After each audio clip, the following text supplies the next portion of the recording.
गेल्या 4 महिन्यांपासून अजितदादा एकटे पडल्यासारखे दिसत होते. देश पातळीवरचे आणि राज्य पातळीवरचे लोक त्यांच्यासोबत नव्हते, मात्र काही मोजके आमदार दादांसोबत होते.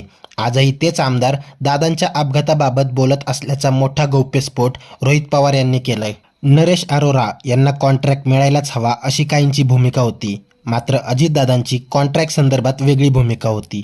तटकरे अरोरांच्या कॉन्ट्रॅक्टसाठी चर्चेला गेल्याचा अंदाज असल्याचं देखील रोहित पवार यांनी म्हटले.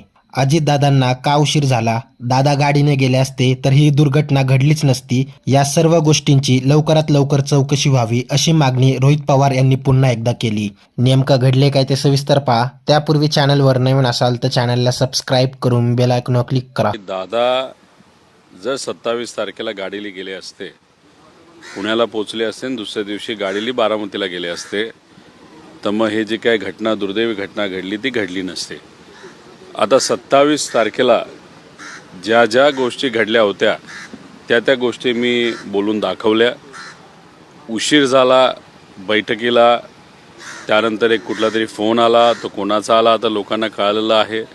फाईल मुद्दामून तिथल्या तिथं सही झाली पाहिजे असं कुठंतरी इच्छा एका मोठ्या नेत्याने फोनवर व्यक्त केली. दादानी ती सही केली आणि त्यानंतर 7:13ला विमानाचं बुकिंग झालं. जर दादांचा प्लॅन आधीच विमानाला जायचा असला असता तर दुपारीच विमानाचं बुकिंग झालं असतं, नाही तर 26 तारखेला संध्याकाळी झालं असतं. त्यामुळे जी काही क्रमवारी आहे ज्याच्यामुळे दादांना उशीर झाला ते फक्त मी बोलून दाखवलं. बाकी मी कोणावरही प्रश्नचिन्ह तिथं केलेलं नाही.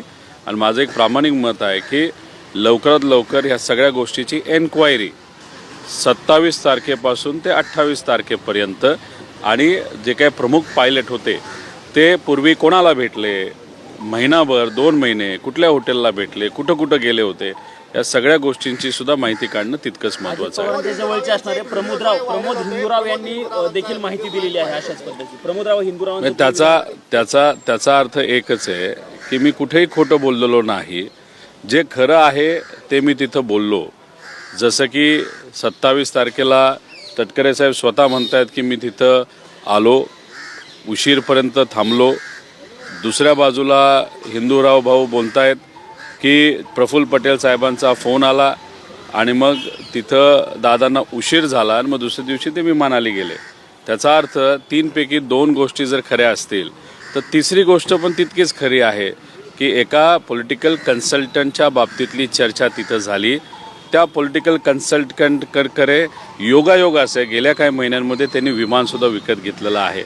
आता त्या व्यक्तीचा शेकडो कोटीचा कॉन्ट्रॅक्ट हा कुठेतरी कॅन्सल करण्यासाठी दादांची भूमिका तिथं होती.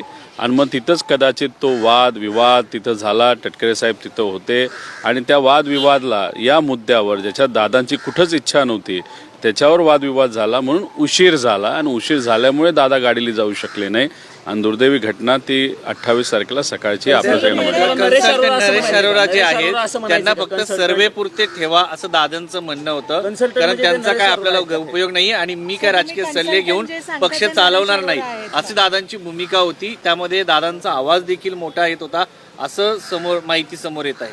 नाही, माहिती जी समोर येते ती खरी माहिती आहे, कारण मला सुद्धा त्या सोर्सच्या माध्यमातून हे कळालेलं आहे. आणि काही दिवसांपूर्वी बारामती हॉस्टेल पुण्यामध्ये सुद्धा जेव्हा आम्ही दादांबरोबर 10:30-11पर्यंत बसलो होतो तेव्हासुद्धा नरेश अरोराचे कन्सल्टंटचे लोक तिथं आली होती आणि दादा त्यांनासुद्धा दादांच्या स्टाईलमध्ये झापतच होते. आणि 27 तारखेला सुद्धा नरेश अरोराच्या वतीने नरेश अरोराला कॉन्ट्रॅक्ट तसाच ठेवला गेला पाहिजे. नरेश अरोराचा शेकडो कोटीचा कॉन्ट्रॅक्ट जिवंत ठेवून त्या नरेश अरोराला तिथं पैसे दिलेच गेले पाहिजे अशी भूमिका काही ठराविक नेत्यांची 27 तारखेच्या बैठकीमध्ये होती. पण त्याच्या विरोधातली भूमिका ही अजितदादांची होती. नरेश अरोरांचा 27 तारखेचा तुम्ही आता कॉन्ट्रॅक्टचा जो उल्लेख केला नरेश अरोरांचा, तेच कॉन्ट्रॅक्टसाठी सुनील तटकरे तिथं आलेले होते का आणि सुनील तटकरे त्याच अनुषंगाने बोलत होते असा अंदाज आहे. आणि राईस मिलच्या फाईलवर सही झाली होती शेवटची. हो, म्हणजे ती फाईल अचानकपणे दादांच्या जो काही मंत्रालयाचं ऑफिस आहे त्या ऑफिसमध्ये ती फाईल तिथं त्या दिवशी आली. दादांना त्या फाईलबद्दल काहीच माहीत नव्हतं. आणि मग संध्याकाळी जेव्हा प्रफुल्ल पटेल साहेबांचा तिथं फोन आला की फाईल अशी अशी आहे, दादांनी माहिती घेतली फाईल कुठे आहे, ती मंत्रालयामध्ये ती फाईल होती, मग बोलून घ्यायला आणि सही करायला बराच वेळ गेला आणि म्हणून त्या दिवशी संध्याकाळी उशिरा 7:13 दुसऱ्या दिवशीचं विमान हे बुक करावं लागलं. मी आता प्रफुल्ल पटेल यांचं नाव घेतलेलं आहे. तुम्ही म्हटलं की प्रफुल्ल पटेल साहेबांचा आता फोन आला होता असं तुम्ही उल्लेख केलेला आहे. पण काय एवढं म्हणजे भंडारा गोंदिया भागामध्ये राईस मिल म्हणजे एवढं काय त्याच्यामध्ये महत्वाचं होतं? थोड्या वेळापूर्वी तुम्हीच म्हणाला होता की प्रमोद हिंदूराव जे दादांच्या फार जवळचे कार्यकर्ते आणि पदाधिकारी आहेत, त्यांनी स्वतःहून सांगितलं की प्रफुल्ल पटेलांचा फोन तिथं आला, त्यांची कुठली तरी एक फाईल तिथं होती, फाईल आणण्यात आणि सही करण्यात वेळ गेला, म्हणून दादा जे गाडीली जाणार होते असे प्रमोदरावच त्या ठिकाणी बोलत आहेत, त्यांना गाडीली न जाता त्यांना विमानाली जावं लागलं. त्यामुळे त्यांची लोकंसुद्धा आता बोलायला लागलेली आहेत. म्हणजे दादांच्या बाजूने कुणीतरी आज बोलतंय हे बघून खूप मनापासून तिथं आनंद झाला. कारण गेल्या 4 महिन्यामध्ये दादा एकटे पडल्यासारखे आम्हाला सगळ्यांना वाटत होते. काही ठराविक आमदार आणि काही पदाधिकारी हे मात्र दादांच्या बाजूने बोलताना आपण बघत होतो.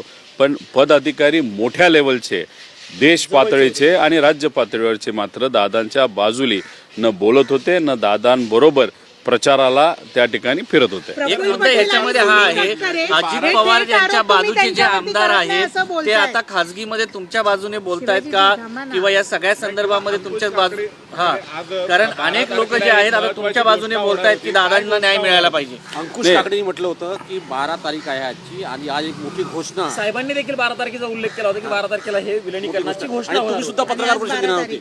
हो ना, मग 12 तारखेला विलिनीकरणाची घोषणा नक्कीच त्या ठिकाणी होणार होती. म्हणूनच आज प्रेस कॉन्फरन्स मी तिथं घेणार होतो. पण झालं एवढंच की अजितदादांच्या ॲक्सिडेंटबद्दल जी काही माहिती मी मिळवण्याचा प्रयत्न करतोय, आज सत्तेत नसताना सुद्धा एक कार्यकर्ता म्हणून, पुतण्या म्हणून तिथं मी प्रयत्न करतोय. काही मोठ्या नेत्यांची वेळ मिळावी यासाठी सुप्रियाताईंना सुद्धा विनंती केली होती आणि मी माझ्या लेवलला सुद्धा त्या ठिकाणी प्रयत्न करत होतो. पण दुर्दैव असं मला तिथं वेळ मिळालेली नाही. पण ईमेलच्या माध्यमातून नक्कीच त्यांना मी तिथं पत्र लिहिणार आहे. फक्त माझं एवढंच मत आहे की विरोधात असताना सुद्धा, ताकद नसताना सुद्धा काकासाठी त्या ठिकाणी आणि आमच्या दादांसाठी आम्ही तिथं लढत आहोत. जे लोक आज सत्तेत आहेत, सत्ता मिळवण्यासाठी आणि पदासाठी जवळचे आणि लांबचे जे कुठला प्रयत्न त्या ठिकाणी करत आहेत, त्यांना विनंती एवढीच करायची की पदापेक्षा माणूस पण तितकाच महत्त्वाचा असतो. त्यामुळे दादांचा जो ॲक्सिडेंट झाला त्याच्यामध्ये ज्या पद्धतीने इन्व्हेस्टिगेशन व्हायला पाहिजे, जी दुर्दैवाने आज त्या ठिकाणी होत नाही, ती योग्य पद्धतीने व्हावी यासाठी पहिला पाठपुरावा जर कुठला झाला पाहिजे तो या ॲक्सिडेंटबद्दल झाला पाहिजे. बाकीची कामं उद्या जाऊन आपण कधी करू शकतो असं मला वाटतं. यावर आता तुम्हाला काय वाटतं ते कमेंट करून नक्की कळवा. व्हिडिओ आवडल्यास लाईक करा, शेअर करा, सबस्क्राईब करा आणि बेल आयकॉनवर क्लिक करा. तसेच आमच्या फेसबुक पेजवर नवीन असाल तर सत्य मराठी या फेसबुक पेजला फॉलो नक्की करा. धन्यवाद.